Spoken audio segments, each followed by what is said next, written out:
आप सभी को नमस्कार। मैं बलविंदर कौर, सहायक अध्यापिका विद्यालय शिक्षा उत्तराखंड। आज के इस कक्षा शिक्षण में आप सभी का स्वागत करती हूँ।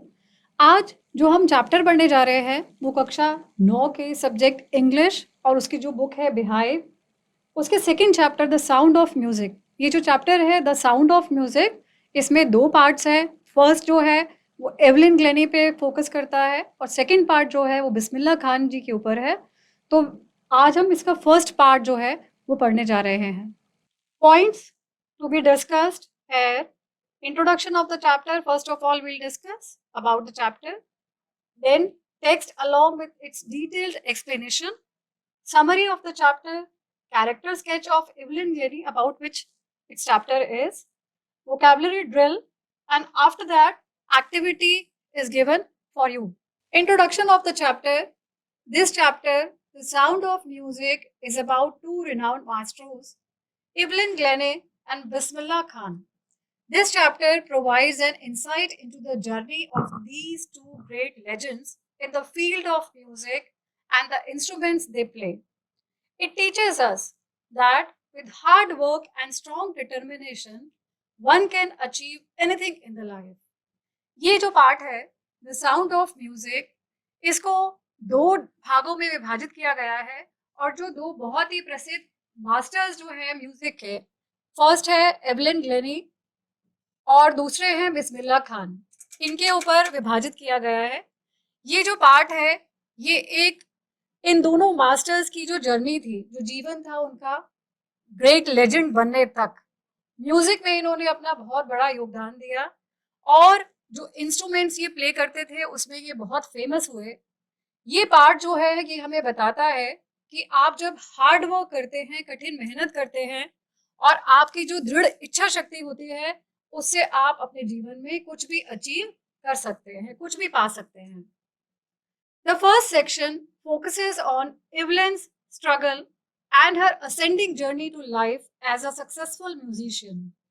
She was originally from Scotland. Evelyn became deaf at the age of 11 because of a nerve injury. She can't hear music, but she can feel it. She was a multi-percussionist, which means she could play 100 different instruments flawlessly. ये जो प्रथम section है जिसकी अभी हम बात कर रहे हैं, ये फोकस करता है एवलिन की स्ट्रगल पर, उसके संघर्ष पर और उसकी जो जर्नी रही, उसकी जो यात्रा रही, चढ़ती हुई यात्रा जीवन की एक सक्सेसफुल म्यूजिशियन बनने तक की, उसके बारे में दर्शाता है। ये ओरिजिनली स्कॉटलैंड से थी एवलिन ग्लेनी और यह बहरी हो गई थी, डेफ हो गई थी एट द एज ऑफ 11। इनकी जो सुनने की शक्ति थी वो खत्म हो गई थी क्योंकि इनका एक नर्व इंजरी हो गई थी, इनकी जो नसें थी उसमें चोट लग गई थी। शी कांट हियर म्यूजिक, वह सुन नहीं सकती थी म्यूजिक को, लेकिन वो उसे फील कर पाती थी, महसूस कर पाती थी और वह एक मल्टी परक्यूशनिस्ट बनी। परक्यूशनिस्ट होती है ताल वादक जो होते हैं, जो ड्रम या इस तरह के इंस्ट्रूमेंट्स को बजाते हैं, ताल वादक। तो वो करीबन 100 इंस्ट्रूमेंट्स जो है, उपकरण जो है, म्यूजिक इंस्ट्रूमेंट्स वो बजाती थी flawlessly. She had a passion for music, so she pursued her ambitions and was accepted to the prestigious Royal Academy of Music in London.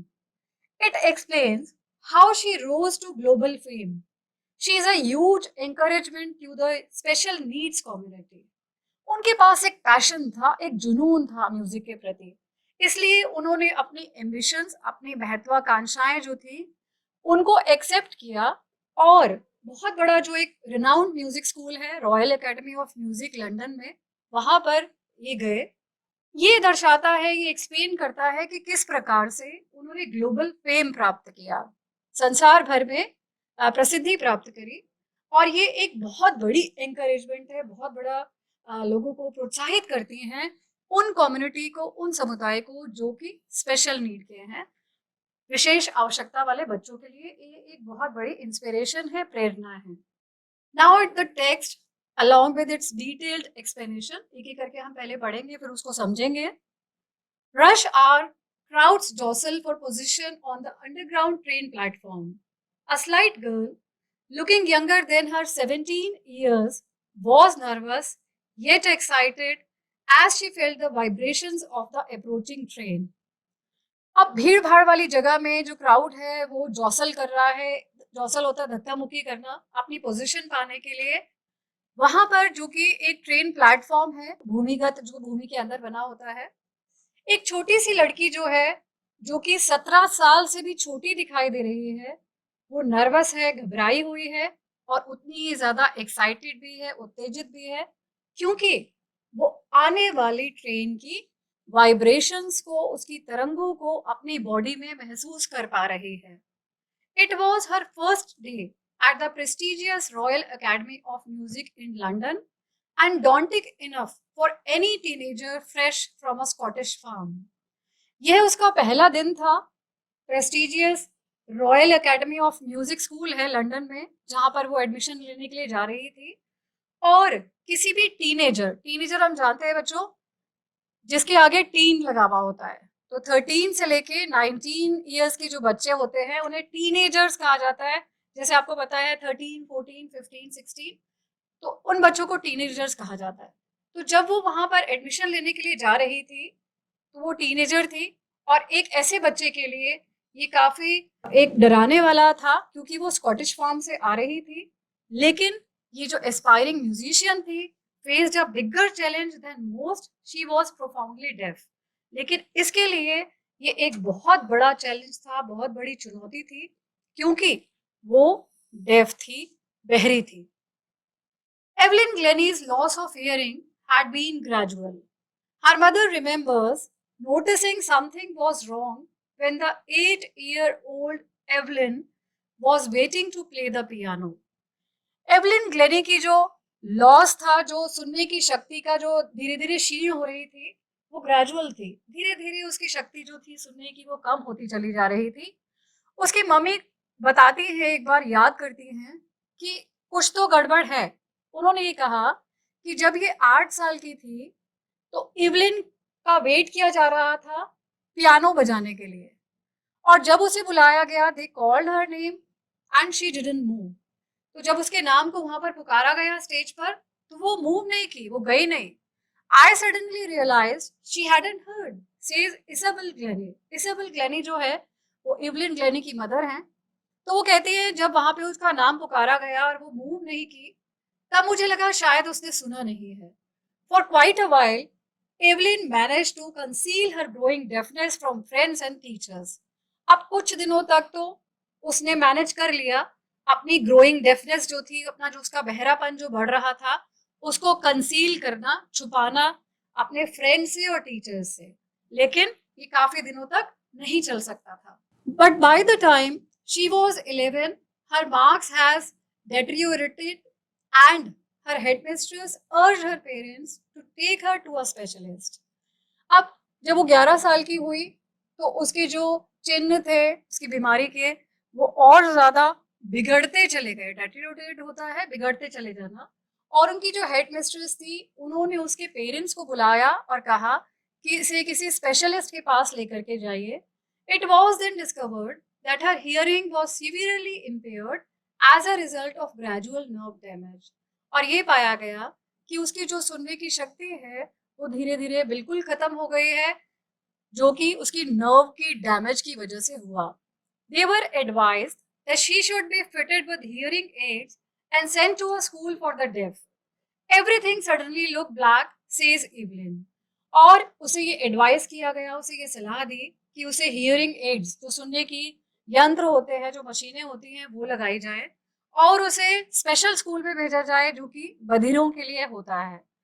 Evelyn कहते हैं कि हर चीज अचानक से मेरे सामने ब्लैक हो गई, काली हो गई सब कुछ। But Evelyn was not going to give up. She was determined to lead a normal life and pursue her interest in music. One day, she noticed a girl playing the xylophone and decided that she wanted to play it too. लेकिन Evelyn जो थी उसने हार ना मानने की सोची, और वो डिटरमिन थी, दृढ़ निश्चयी थी कि मुझे एक नॉर्मल जीवन जीना है, और उसने अपना म्यूजिक में इंटरेस्ट जो था वो आगे बढ़ाए रखा। एक दिन जब वो नोटिस करती है एक लड़की को जो कि जाइलोफोन बजा रही है, तब उसने ये डिसाइड किया कि वो भी उसे बजाएगी। Most of the teachers discouraged her, but percussionist Ron Forbes spotted her potential. अधिकतर जो टीचर्स थे उन सब ने उसे डिस्करेज किया, हतोत्साहित किया, उसे कहा कि तुम नहीं कर पाओगे। लेकिन एक ताल वादक जो थे, परकशनिस्ट हमने पहले भी डिस्कस किया बच्चों, जो ड्रम वगैरह बजाते हैं, तो वो जो थे ताल वादक रॉन फोर्ब्स, उन्होंने उसकी पोटेंशियल को, उसकी क्षमता को पहचाना। He began by tuning two large drums to different notes. Don't listen through your ears, he would say. Try to sense it some other way. जब उन्होंने उसकी क्षमता को पहचाना तो उसे कहा, उन्होंने क्या किया, दो बड़े बड़े ड्रम्स जो थे उनको ट्यून करना शुरू किया अलग अलग नोट्स पर। संगीत में अलग अलग स्वर होते हैं, अलग अलग नोट्स होते हैं, जैसे कुछ कोमल स्वर होते हैं, कुछ तीव्र स्वर होते हैं। तो इस प्रकार से जो उनके बजाने में जो नोट्स होते हैं उन पे उसको सेट किया, ट्यून किया, और उसे कहा कि इसे तुम अपने कानों से मत सुनो, बल्कि इसको सेंस करने की कोशिश करो, महसूस करने की कोशिश करो किसी और तरीके से। Says Evelyn, suddenly I realized I could feel the higher drum from the waist up and the lower one from the waist down. Evelyn कहती है कि अचानक से मैंने ये रियलाइज किया, अचानक से महसूस किया इस चीज को कि मैं जो हायर ड्रम है, जो ऊंची ताल पर जो तबला बज रहा है, ड्रम बज रहा है, उसको मैं अपने वेस्ट अप यानी कि कमर के ऊपरी वाले हिस्से से महसूस कर पा रही हूँ, और जो लोअर वन है, जो नीचे वाले नोट पर बज रहा है ड्रम, उसे मैं अपने कमर के निचले हिस्से में महसूस कर पा रही हूँ, उसकी आवाज को, उसकी तरंगों को। Forbes repeated the exercise and soon Evelyn discovered that she could sense certain notes in different parts of her body. अब वो जो रॉन फोर्ब्स थे उन्होंने उसी एक्सरसाइज को बार बार रिपीट किया और देखा इवलिन ने कि वो अलग अलग नोट्स को अपने बॉडी के डिफरेंट पार्ट्स में महसूस कर पा रही है। I had learned to open my mind and body to sounds and vibrations. The rest was sheer determination and hard work. Evelyn कहती है कि मैंने अपने सिर्फ दिमाग को और बॉडी को आवाजों और जो वाइब्रेशंस होती हैं, झंझनाहट या जो तरंगे होती हैं, उनको उनके लिए अपनी बॉडी को, अपने माइंड को सिर्फ खोला। बाकी जो थी वो सब मेरी दृढ़ इच्छा शक्ति थी और मेरी कठिन मेहनत थी। She never looked back from that point onwards. She toured the United Kingdom with a youth orchestra, and by the time she was 16, she had decided to make music her life. उसके बाद से उन्होंने कभी भी पीछे मुड़ करके नहीं देखा। वह यूनाइटेड किंगडम गई एक यूथ ऑर्केस्ट्रा के साथ। ऑर्केस्ट्रा आपने देखा होगा बच्चों, एक ग्रुप होता है जो म्यूजिक बजाता है या गाते हैं। पहले शादियों में हुआ करते थे ऑर्केस्ट्रा, आजकल तो डीजे लग जाता है। तो जो ऑर्केस्ट्रा होता है वो एक ग्रुप होता है म्यूजिशियंस का। तो एवलिन जो थी वो एक ऑर्केस्ट्रा के साथ यूनाइटेड किंगडम गई। उस समय वे सिर्फ 16 साल की थी और उन्होंने म्यूजिक को ही अपना जीवन बनाने का सोचा। अब रॉयल एकेडमी ऑफ म्यूजिक जो लंदन में था, वहां के लिए उन्होंने ऑडिशन दिया और वहां की हिस्ट्री में सबसे हाईएस्ट मार्क्स जो थे उनके आए। She gradually move from orchestral work to solo performances, और धीरे धीरे वह ऑर्केस्ट्रल वर्क यानी कि समूह से हट करके सोलो परफॉर्मेंसेस देने लगी, अपना अलग से परफॉर्मेंस दिया करते थे वो। At the end of her 3 years course she had captured most of the top awards, और अपने 3 साल के कोर्स में उन्होंने जो बड़े बड़े अवार्ड्स थे वो सब प्राप्त कर लिए। And for all this Evelyn won't accept any hint of heroic achievement. If you work hard and know where you are going, you will get there. And she got it, and she got right to the top. The world's most sought after multi-percussionist with a mastery of some 1,000 instruments and hectic international schedule. अब Evelyn कहती है कि इसमें कोई heroic achievement वाली बात नहीं है। अगर आप हार्ड वर्क करते हैं और आपको ये पता है कि आपको कहाँ जाना है, आप जरूर वहां पहुंच जाएंगे। और वो टॉप पर पहुंची और वर्ल्ड की, संसार की सबसे अधिक इंस्ट्रूमेंट्स बजाने वाली ताल वादक जो थी वो बनी, जो हजारों इंस्ट्रूमेंट बजाती थी। उनका जो शेड्यूल था वो काफी हेक्टिक था, अंतरराष्ट्रीय स्तर पर वो काफी बिजी रहती थी। It is intriguing to watch Evelyn function so effortlessly without hearing. In our 2 hour discussion she never missed a word. Men with bushy beards give me trouble, she laughed. अब एक इंटरव्यूअर जो था, उनका interview जो ले रहा था, उनसे बात करते हुए ये बताती है कि इंटरव्यूअर जो है वो कहते हैं कि जो हमने 2 घंटे का डिस्कशन किया उसमें उन्होंने एक भी शब्द को मिस नहीं किया। और वो कहती हैं, एवलन कहती हैं, जो बड़ी दाढ़ी वाले लोग होते हैं उन्होंने मुझे बहुत ज्यादा ट्रबल दिया, बहुत ज्यादा परेशान किया। ऐसा क्यों कहा? शायद वो हंसती हैं क्योंकि जब वो किसी की बात को सुन नहीं पाती हैं तो वो शायद उनकी लिपसिंग देख के उस चीज को गेस करती थी और समझने की कोशिश करती थी। तो जो दाढ़ी वाले लोग होते हैं उनके लिप्स थोड़ा सा छुप जाते हैं, शायद इस वजह से उन्होंने ये बात कही होगी। तो इंटरव्यूअर कहते हैं कि इवलिन के फंक्शन को बिना किसी आप परेशानी के 2-2 घंटे आप इतने मजे से देख सकते हैं। इंट्रिग्यूइंग होता है बेटा, बहुत इंटरेस्टिंग, क्योंकि वो यूजुअल नहीं होता, कुछ एक्स्ट्रा ऑर्डिनरी होता है। तो वो कहते हैं, it's not just watching the lips, it's the whole face, especially the eyes. तो मैं खाली लिप्स देख करके गैस नहीं करती हूँ कि सामने वाला बंदा क्या बोल रहा है, बल्कि पूरा फेस, स्पेशली उनकी आईज देख करके। तो इंटरव्यूअर से जब उन्होंने 2 घंटे बात करी तो वो कहते हैं कि उन्होंने एक भी शब्द को, एवलिन ने एक भी शब्द को वहां पर मिस नहीं किया। She speaks flawlessly with a Scottish lilt. My speech is clear because I could hear till I was 11, she says, but that doesn't explain how she managed to learn French and master basic Japanese. वो बहुत अच्छा बोलती हैं, Scottish भाषा में बोलती हैं। वो कहती हैं मेरी स्पीच जो है बहुत क्लियर है क्योंकि मैं सुन सकती थी जब मैं 11 साल की थी, जब तक मैं 11 साल की थी, एवलिन कहती है। लेकिन इस बात से ये नहीं पता चलता कि उन्होंने फ्रेंच और जापानीज भाषा कैसे सीखी। As for music, she explains, it pours in through every part of my body. It tingles in the skin, my cheekbones and even in my hair. जहां तक म्यूजिक की बात है वो एक्सप्लेन करती हैं कि वो मेरी बॉडी के हर पार्ट में है।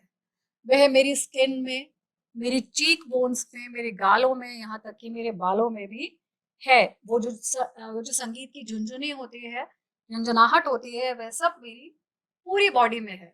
When she plays the xylophone, she can sense the sound passing up the stick into her fingertips. और जब वो xylophone बजाती हैं स्टिक से, तो वो स्टिक से जो वाइब्रेशंस होती हैं वो अपने फिंगर टिप्स में महसूस कर पाती हैं। By leaning against the drums, she can feel the resonances flowing into her body. On a wooden platform, she removes her shoes so that the vibrations pass through her bare feet and up her legs. जहां तक drums की बात है, वो कहती हैं उसकी जो रेजोनेंसेस होती है गूंज जिसको हम बोलते हैं, तो उसकी गूंज को मैं अपनी बॉडी में महसूस कर पाती हूँ। और कैसे? क्योंकि जहां पर वो बजाती हैं वो वुडन प्लेटफॉर्म होता है, लकड़ी का प्लेटफॉर्म होता है, और वो अपने शूज को वहां पर रिमूव कर देती हैं ताकि उन ड्रम्स को बजाते हुए वो जो वाइब्रेशंस हैं वो उसके नंगे पाँव के द्वारा उसकी बॉडी में पहुंच जाए, उसकी टांगों के द्वारा वो उसको महसूस कर पाए कि वो किस प्रकार से बजा रही हैं। Not surprisingly, Evelyn delights her audiences. In 1991, she was presented with the Royal Philharmonic Society's prestigious Soloist of the Year award. Evelyn अपने ऑडियंसेस को भी डिलाइट करती हैं। इसके अलावा 1991 में उन्हें रॉयल फिलहार्मोनिक सोसाइटी है जो उसका एक बहुत महत्वपूर्ण जो पुरस्कार है, soloist of the year award, वो दिया गया। Says master percussionist James Blades, God may have taken her hearing, but he has given her back something extraordinary. What we hear, she feels far more deeply than any of us. That is why she expresses music so beautifully. एक और percussionist जो हैं तालवादक, जिनका नाम है James blades, वो इसके बारे में कहते हैं कि शायद भगवान ने इनकी सुनने की शक्ति जो है वो छीन ली, लेकिन उसके बदले उन्हें कुछ एक्स्ट्रा ऑर्डिनरी दिया है, जिसे हम सुनते हैं, वो उसे फील करते हैं far more deeply than any of us. जितना कि हम सुनते हैं उससे ज्यादा गहराई से वो उसे फील करते हैं। इसीलिए वो म्यूजिक को इतना सुंदर तरीके से एक्सप्रेस कर पाती हैं, दिखा पाती हैं। Evelyn confesses that she is something of a workaholic. I have just got to work, often harder than classical musicians, but the rewards are enormous. Apart from the regular concerts, Evelyn also gives free concerts in prisons and hospitals. Evelyn जो है वो ये confess करती हैं, वो ये मानती हैं कि वो काम के प्रति बहुत ही ज्यादा काम में डूबी रहने वाली हैं। हमेशा हमेशा मुझे बस काम काम की लगी रहती है। शायद जितने भी क्लासिकल म्यूजिशियंस हैं उनसे भी मैंने ज्यादा कठिन मेहनत करी है, लेकिन मुझे जो रिवॉर्ड्स मिले हैं वो एनर्मस है, विशाल है। बहुत सारे रिवॉर्ड्स दिए गए हैं। रेगुलर कॉन्सर्ट्स तो वो करती थी अपना म्यूजिक का, लेकिन इसके अलावा वो फ्री कॉन्सर्ट भी देती थी, अपने फ्री शोज करती थी प्रिजन्स में। प्रिजन्स होते हैं जेल और हॉस्पिटल्स में, आप जानते हैं। तो वहां पे वो फ्री कॉन्सर्ट किया करती थी। और इसके अलावा जितने भी यंग म्यूजिशियंस होते थे वो उनके लिए हाई प्रायोरिटी होती थी। And रिचलिन of the Beethoven Fund for Deaf Children says she is a shining inspiration for deaf children. They see that there is nowhere that they cannot go. Beethoven fund की एक N रिचलिन जो है वो ये कहती हैं, वो वहां पे काम करती हैं, वो कहती हैं कि ये उन बच्चों के लिए एक शाइनिंग इंस्पिरेशन है, चमकती हुई प्रेरणा है। वो ये देख पाते हैं कि वो कहाँ तक पहुंची है और हम भी कहाँ तक जा सकते हैं। Evelyn Glennie has already accomplished more than most people twice her age. She has brought percussion to the front of the orchestra and demonstrated that it can be very moving. She has given inspiration to those who are handicapped, people who look to her and say, if she can do it, I can. And not the least, she has given enormous pleasure to millions. Evelyn Glennie जो है, उन्होंने बहुत ज्यादा काम किया। जो उनके double as के होंगे उनसे भी ज्यादा उन्होंने प्राप्त कर लिया, पूरा किया। उन्होंने इस संगीत को ऑर्केस्ट्रा से हटाया, ऑर्केस्ट्रा में लाए और ये भी प्रदर्शित किया कि ये सब कितना इम्पोर्टेंट है। उन्होंने उन बच्चों को प्रेरणा देती हैं वो जो कि हैंडीकैप्ड होते हैं, दिव्यांग होते हैं, और वो बच्चे इनकी तरफ देखते हैं और कहते हैं कि अगर ये कर सकते हैं तो हम भी कर सकते हैं। और इसके अलावा इन्होंने लाखों लोगों को प्लेजर जो है, खुशी जो दी है, अपने म्यूजिक के द्वारा दी है। तो बच्चों ये डिटेल्ड एक्सप्लेनेशन थी चैप्टर की, one by one paragraph. Now we'll have the summary. Short में इस पार्ट का आपने क्या सीखा? Evelyn Glennie is a multi-percussionist. She has attained mastery over almost 1,000 musical instruments despite being hearing impaired. She learned to feel music through the body instead of hearing it through the ears. Evelyn Glenny जो थी वो एक ताल वादक थी जो कि बहुत सारे यंत्रों को बजाती थी और 1,000 म्यूजिकल इंस्ट्रूमेंट्स पे उन्होंने मास्टरी हासिल की थी। इतना सब होने के बाद, जबकि वो हियरिंग इम्पेयर्ड थी, उनकी सुनने की शक्ति नहीं थी। उन्होंने म्यूजिक को फील करना शुरू किया, बजाय कि कानों से ना सुन करके अपनी बॉडी से फील करती थी वो। और when Evelyn was 11 years old, it was discovered that she had lost her hearing power due to nerve damage. The specialist advised that she wear hearing aids and be sent to a school for the deaf. On the contrary, Evelyn was determined to lead a normal life and follow her interest in music. जब ये 11 साल की हुई तो ये पाया गया कि उनकी जो हियरिंग पावर है वो बिल्कुल खत्म हो चुकी है नर्व डैमेज होने से।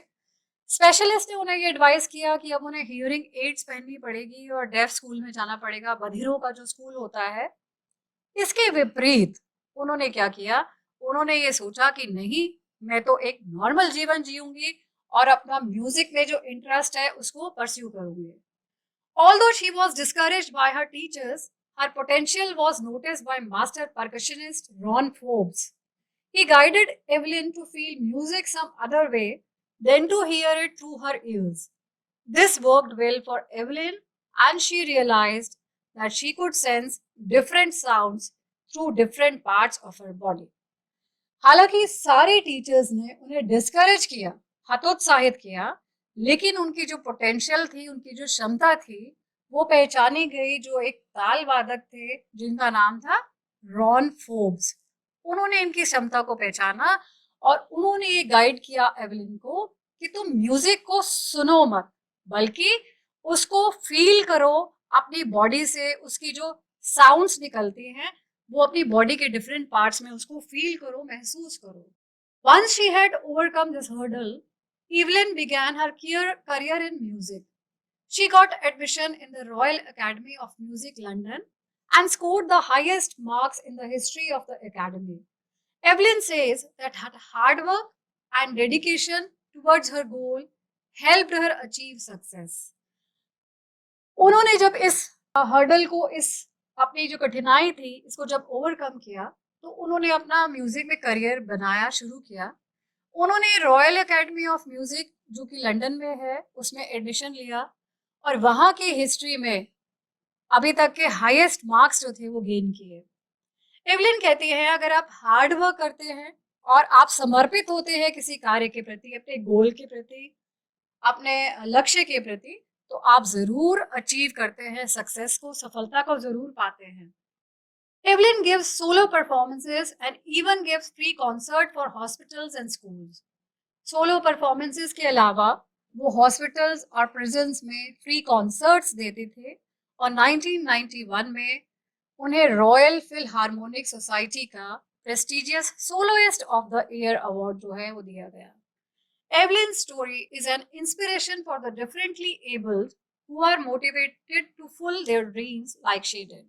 और इनकी जो कहानी है वो एक प्रेरणा है उन बच्चों के लिए जो कि दिव्यांग है या विशेष आवश्यकता वाले बच्चे हैं, जो अपने सपनों को पूरा करना चाहते हैं जैसा कि इन्होंने किया। Now the character sketch of Evelyn Glenny, उसका एक छोटा सा चरित्र चित्रण। Evelyn was determined and hard working girl with her rock strong willpower. She overcame the obstacle that was presented by nature. Evelyn जो थी वो एक दृढ़ शक्ति वाली और एक बहुत कठिन मेहनत करने वाली लड़की थी और अपनी विल पावर से, अपनी इच्छा शक्ति से उन्होंने उस ऑब्स्टेकल को, उस कठिनाई को ओवरकम किया जो कि प्रकृति के द्वारा उन्हें दी गई। In childhood she lost her hearing capabilities gradually. At the age of 11 year her hearing power was severely damaged. In spite of her disability, she did not want to give up. अब जब धीरे धीरे उनकी सुनने की शक्ति जो थी वो खत्म होती चली गई और 11 साल की अवस्था में बिल्कुल ही जब वो खत्म हो गई, तो अपनी डिसेबिलिटी जो उनकी कमी थी इसके बजाय भी इन्होंने हार मानने की नहीं सोची। She took music as her passion. Her teachers discouraged her, but percussionist Ron Forbes guided her. She joined a 3-year course at Royal Academy of Music. She captured most of the top awards at the Royal Academy. She is the world's most sought multiplayer of drums and tables. She is the shining example of determination.